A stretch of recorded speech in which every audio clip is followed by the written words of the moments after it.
Degree అందరూ ఇస్తారు. Career కి క్లారిటీ ఇచ్చేది మాత్రం కాన్ఫిడో. బెస్ట్ యూనివర్సిటీ సీట్ తో పాటు సెటిల్ అయ్యే స్కిల్ కూడా guarantee. Welcome to I dream. నేను మీ సురేఖ. కంటి మసక సమస్యతో చాలా మంది బాధపడుతూ ఉన్నారు. అయితే ఇది తగ్గాలి అంటే ఇంట్లోనే ఎలాంటి రెమెడీస్ పాటించాలి వాళ్ళు తెలుసుకుందాం. ఈరోజు మనతో పాటు ఉన్నారు ప్రముఖ నాన్ సర్జికల్ ఆయుర్వేదిక్ డాక్టర్, సురక్ష ayurvedic clinic founder doctor Purna Rajeshwari గారు. వారితో మాట్లాడదాం. నమస్కారం అండి. నమస్తే అమ్మా. ఎలా ఉన్నారు? బాగున్నామ్మా, థ్యాంక్ యూ. అమ్మ, జనరలీ ఏంటి అంటే ఇప్పుడు కంటి మసక బారిపోతుంది, మసకగా కనిపిస్తుంది అంటున్నారు. ఆపరేషన్స్ వరకు వెళ్తూ ఉన్నారు. అయితే ఈ సమస్య బారిన పడకుండా ఉండాలి అంటే ఎలాంటి జాగ్రత్తలు తీసుకోవాలంటారమ్మా ఒక ఆయుర్వేదిక్ డాక్టర్గా మీరు? అంటే కంటి గురించి సర్వేంద్రియాణం నయనం ప్రధానం అంటాం కదమ్మా. అంటే మనకి ఇంద్రియాలు పంచ జ్ఞానేంద్రియాలు, పంచ కర్మేంద్రియాలు అని చెప్పేసి 10 రకాల ఇంద్రియాలు ఉంటాయి అన్నమాట. సో ఇంద్రియాలు అంటే వాటి ద్వారా మనకి రిసెప్టర్స్, మనకి బాడీకి కావాల్సిన సెన్సేషన్ రిపర్ట్. ఐస్ ఉన్నాయనుకోండి, చూపు చూడడం వల్ల మనకి చాలా నాలెడ్జ్ వస్తుంది, చెవులు వినడం వల్ల చాలా నాలెడ్జ్ వస్తుంది. మాస్టర్ చెప్పే పాఠాలన్నీ చెవుల్లో నుంచి కదా వింటాం. అలాగే నాలుగు ద్వారా టేస్ట్ తెలుస్తుంది, చర్మం ద్వారా స్పర్శ, ఇలా అన్ని జ్ఞానేంద్రియాలు కర్మేంద్రియాల వల్ల మనకి రిసెప్టర్స్ అన్నమాట బాడీలో మనకి నాలెడ్జ్ని క్రియేట్ చేసేవి అవి. సో వాటిల్లో సర్వేంద్రియాణం నయనం ప్రధానం అంటాం. అంటే ఈ 10 రకాల ఇంద్రియాల్లో కళ్ళు చాలా ముఖ్యమైన. కళ్ళు ఒక్క చూపు చూస్తే మొత్తం నాలెడ్జ్ వచ్చేస్తుంది కదా. ఒక్కసారి కళ్ళు మూసుకుంటే అసలు ఏం కనపడదు, దేవుడు తప్పించి ఆ దైవత్వం శక్తి తప్పించి ఇంకా వేరే ఏం కనపడదు మనకి. సో అందుచేత ఏంటంటే కళ్ళని చాలా జాగ్రత్తగా కాపాడుకోవాలి. అది ఏంటంటే మనకి దురదృష్టం అనుకోవాలి. మనం చాలా అభివృద్ధి చెందుతున్నాం అంటే అసలు ఎంత నాలెడ్జ్ అంటే సో మచ్ ఆఫ్ నాలెడ్జ్ మనకి తెల్లారేసరికి వచ్చేస్తుంది. ఫోన్స్ ద్వారా కానీ, లేకపోతే టీవీ ద్వారా కానీ, న్యూస్ పేపర్ ద్వారా కానీ సో మచ్ ఆఫ్ నాలెడ్జ్ వచ్చేస్తుంది. అంటే మోర్ దెన్ సఫిషియెంట్ నాలెడ్జ్ అనమాట. సో అందులో కళ్ళతోటి ఎక్కువగా మనం నాలెడ్జ్ని, పేపర్ చదవాలన్నా కళ్ళే చూస్తాం, టీవీ చూడాలన్నా కళ్ళే అవసరం, నెట్లో ఏది ఇన్ఫర్మేషన్ కావాలన్నా కానీ సెల్ ఎక్కువ వాడాలన్నా కూడా కళ్ళే ముఖ్యం అనమాట. సో అందుచేత మనకు తెలియకుండా కళ్ళని ఎక్కువగా ఉపయోగించడం అనేది ఫస్ట్ ఫ్యాక్టర్. సో మనకి ఏంటంటే ఎందుకు ఇలాగ అవుతుంది కళ్ళు మసకబారటం అనే దాంట్లో కంటిని ఎక్కువ ఉపయోగించడం, ఏదైనా అతిగా మనం వాడితే అది డ్యామేజ్ అవ్వడం సహజంగా. దేనికైనా దాని లిమిట్స్ దానికి ఉంటాయి. సో మనం టేస్ట్ బాగుంది కానీ ఎక్కువ తినేసేస్తే అది డైజెస్ట్ చేయలేక పొట్ట ఎలా అయితే ఇబ్బంది పడి పైకి కిందకి వెళ్ళిపోయి వాంతులు అయిపోయి మోషన్స్ అయిపోయి నానా గందరగోళాలు అవుతాయి. ఎలాగో కళ్ళు కూడా ఎక్కువ వాడడం వలన ఆ రిస్క్ ఉంటుంది.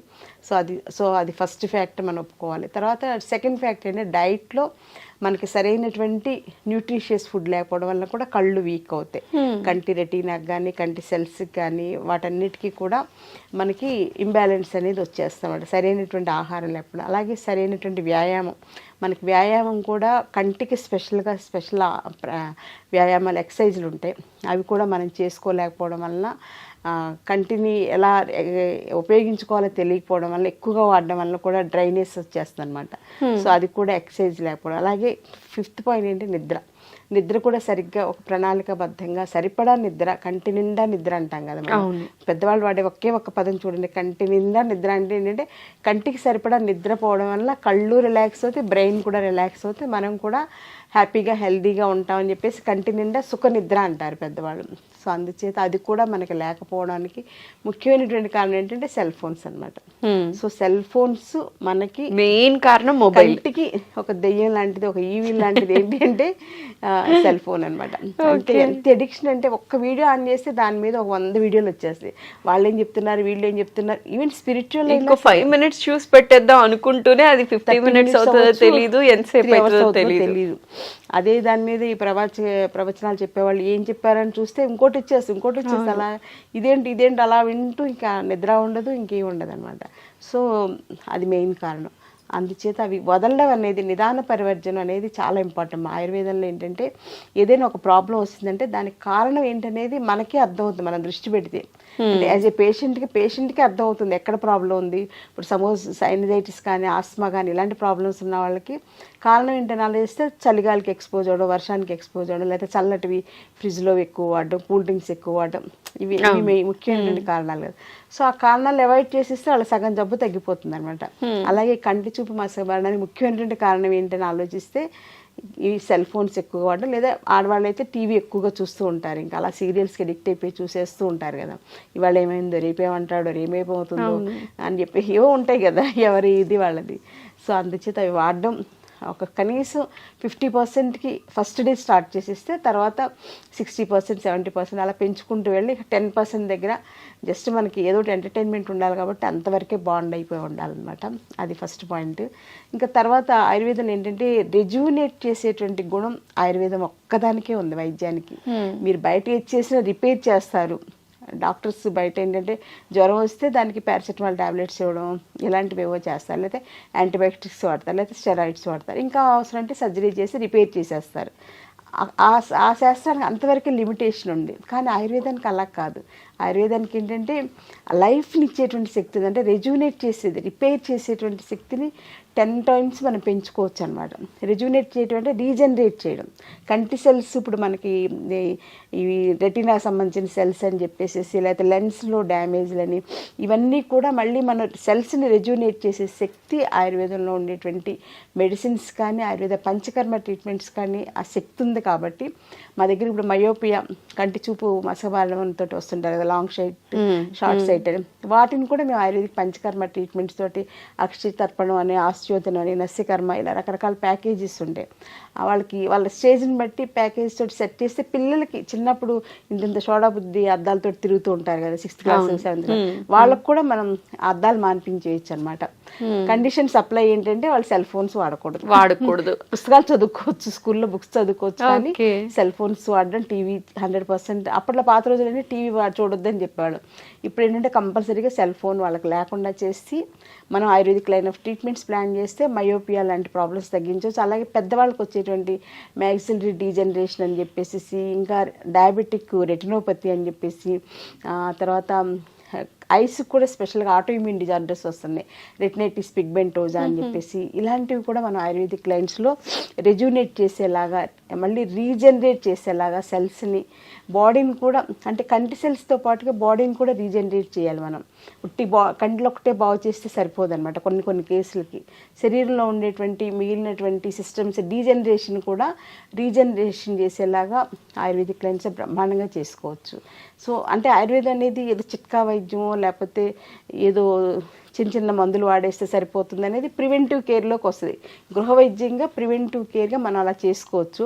కానీ అట్ ది సేమ్ టైం ఎంత బ్యూటిఫుల్ పెద్ద ప్రాబ్లం అయినా సరే అంటే అసలు నా జీవితం నాకు 81లో ఆయుర్వేదం నా జీవితంలోకి ఎంటర్ అయింది. నేను 81లో మెడిసిన్ జాయిన్ అయ్యాను. మా బ్యాచ్ నుంచి ఎంసెట్లో ఎంట్రన్స్ పెట్టేసి సెలెక్షన్ అనేది స్టార్ట్ చేశాను. ఆ రోజు నుంచి ఇప్పుడు 2024 అంటే మోర్ దెన్ నియర్లీ 45 years అయిపోయింది. ఇంకా నాకు ఆయుర్వేదం నేర్చుకోవాలి, ఇంకా దాని మీద రీసెర్చ్ చేయాలి, ఇంకా పేషెంట్స్కి ఏదో చేసేసేయాలి, ఆయుర్వేదం వల్ల మంచి రిజల్ట్ ఇవ్వాలి, బెస్ట్ రిజల్ట్ ఇవ్వాలి, అన్నీ తగ్గించేసేయాలి, అంటే అనారోగ్య సమస్యలతో ఎక్కువ మంది బాధపడకూడదు చేసేయాలంటే including cancer. So autoimmune disorders కానీ ఇంక్లూడింగ్ క్యాన్సర్ అనేవి భయంకరమైనటువంటి వ్యాధులు, డయాబెటీస్ కన్నా చాలా పెద్ద ప్రాబ్లమ్స్ అన్నమాట. ఇప్పుడు వాటికి కూడా నేను ఆయుర్వేదిక్ లైన్స్లో బ్రహ్మాండంగా చేస్తున్నాను. అలాగే సెరిబ్రల్ పాలసీ పిల్లలు, నడవలేని పిల్లలు, మాటలు రాని పిల్లలకు కూడా మంచి మంచి ట్రీట్మెంట్స్ తోటి 3 to 6 monthsలో నార్మల్ చైల్డ్ అవుతున్నారు. సో ఇలా రిజోనేట్ చేసేది, రీజనరేట్ చేసేది, డీజనరేషన్ తగ్గించేటువంటి వైద్య వ్యవస్థ ఏది అంటే ఆయుర్వేదం. సో ఎందుకంటే అది దైవానికి సంబంధించిన వైద్యం కాబట్టి దేవలోకంలో ఉన్నటువంటి వైద్యాన్ని భరద్వాజ మహర్షి మన భూమి మీద తీసుకొచ్చారు. అంత గొప్ప శాస్త్రం కాబట్టి అందులో అంత వయబిలిటీ ఉంది. ఇన్ని 5000 సంవత్సరాలైనా ఛాలెంజింగ్గా ఇప్పటికీ బ్రహ్మాండంగా చేస్తున్నాం, సర్వైవ్ అవుతున్నాం. ఇప్పుడు మళ్ళీ మనకి గవర్నమెంట్ మోడీ గారి సపోర్ట్ చాలా బాగుండటం వలన ఆయుర్వేదానికి గోల్డెన్ పీరియడ్ ఆఫ్ ఆయుర్వేద అనేది ముందు నా కళ్ళకైతే బాగా కనిపిస్తుంది. సో కంటి చూపు మీరు అడిగినట్లుగా మసకబారడం, వీటికి సింపుల్ రెసిపీస్ ఇంట్లో చేసుకునేది ఏంటి అనేది మనం గృహవైద్యంగా కూడా కొన్ని చెప్పాలి. ఎందుకంటే అవి పాటిస్తేనే వాళ్ళకి దాని మీద నమ్మకం అనేది కలుగుతుంది. అందుచేత దానికి ఏంటంటే రోజు పొద్దున్నే ఉసిరి చూర్ణం ఒక 1/2 స్పూన్ ఉసిరి చూర్ణం తీసుకుని అందులో కొంచెం తేనె కలుపుకొని ప్రొద్దున్నే పరగడుపున నోట్లో 4కి అప్లై చేసుకుని నెమ్మదిగా చప్పరిస్తూ మింగేసేయాలి. ఉసిరి చూర్ణం అనేది చాలా ఇంపార్టెంట్ అమ్మ. అలాగే ఉసిరి సిరప్ అని బయట దొరుకుతుంది, అదైతే 1000sలో ఉంటుంది, వేస్ట్ అంత డబ్బులు ఖర్చు పెట్టడం. ఉసిరికాయలు దొరికే సీజన్లో మనమే ఎండబెట్టుకుని ఉసిరి చూర్ణం తయారు చేసుకోవచ్చు, లేదా మార్కెట్లో దొరికేదైనా కొంతవరకు ఓకే. అది సింపుల్, ఈజీ అనమాట. అలాగే గుంటగలగ రాకుండా ఉంటుంది కదా మనకి. పాత రోజుల్లో గుంటగలగ రాకు పొలాల్లో నుంచి తెచ్చుకుని చక్కగా పచ్చడి చేసుకునేవాళ్ళు, అలా మనం ట్రై చేయొచ్చు. గుంటగలగరాకు పచ్చడి తినలేమంటే అందులో నేనైతే కొంచెం గోంగూర కూడా వేసేసి పచ్చడి చేస్తాను అనమాట. గుంటగలగరాకు గోంగూర కలిపి పచ్చడి అయితే పిల్లలు కూడా, మా అబ్బాయి కూడా హ్యాపీగా తినేస్తాడు. మా అబ్బాయికి ఎలా మంచి ఫుడ్ పెట్టాలని నేను మ్యాక్సిమం ట్రై చేస్తున్నాను. ప్రతి తల్లికి అది కోరిక కదా. నెక్స్ట్ థర్డ్ పాయింట్ ఏంటంటే, ఇంకా కళ్ళను కూడా ఉసిరికాయ నీళ్ళతోటి కడుక్కోవడం. ఉసిరికాయలు రాత్రిపూట నీళ్ళలో నానబెట్టేసేసుకుని ఉంచుకుని ప్రొద్దున్నే లేచినంటే మనం ఎలా అయితే టంగ్ క్లీన్ చేసుకుంటో అలాగా కళ్ళని ఉసిరికాయ నీళ్ళతో కడుక్కుంటే ఇక్కడ ఉండేటువంటి బ్యాడ్ ఇదంతా కూడా బయటకు వచ్చేస్తుంది. అలాగే రాత్రిపూట పడుకునేటప్పుడు కొంచెం చల్లటి కర్చీఫ్ని నీళ్ళలో ముంచి దాన్ని ఇలా కంటి మీద వేసుకోవడం వల్ల కంటి మీద ఏంటంటే వేడి ఎక్కువ ఉంటుంది. కంట్లో ఆలోచక పిత్తం అని మనకు 5 రకాల పిత్తాలు ఉంటాయి శరీరంలో. కంట్లో ఉండేది ఆలోచక పిత్తం అనమాట.